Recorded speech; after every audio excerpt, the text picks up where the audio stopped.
মাননীয় স্পিকার আজান দিচ্ছে, থামবো কি? জনাব মোহাম্মদ ফাহিম চৌধুরী, শেরপুর 2। আমার নির্বাচনী এলাকা শেরপুর 2, নকলা ও নালিতাবাড়ী উপজেলা এবং 2টি পৌরসভা নিয়ে গঠিত।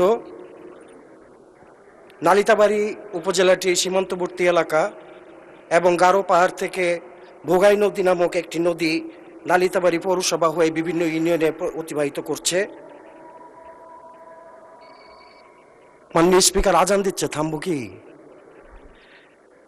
প্রতি বছর ভারী বর্ষণ, পাহাড়ি ঢল ও প্রবল স্রোতে তীব্র ভাঙন দেখা দেয় এবং এই ভাঙনের কারণে অত্যন্ত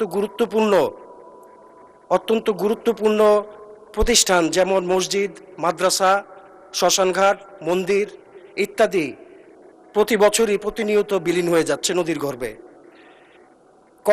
কমপক্ষে প্রায় 17টি পয়েন্টে নদী ভাঙনের দেখা দিচ্ছে এবং এটি তীব্র থেকে তীব্রতর হয়ে যাচ্ছে প্রতি বছরই। আমি আপনার মাধ্যমে মাননীয় পানি সম্পদ মন্ত্রীর দৃষ্টি আকর্ষণ করতে চাচ্ছি।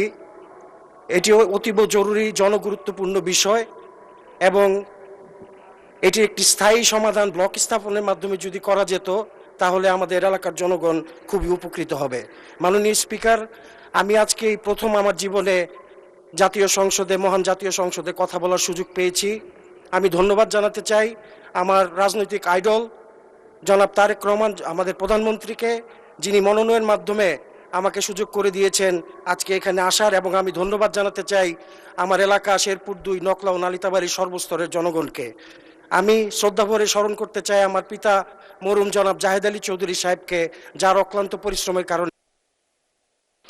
মাননীয় সদস্যবৃন্দ, মাগরিবের নামাজের জন্য বৈঠক 30 মিনিটের জন্য মুলতবি করা হলো। ধন্যবাদ।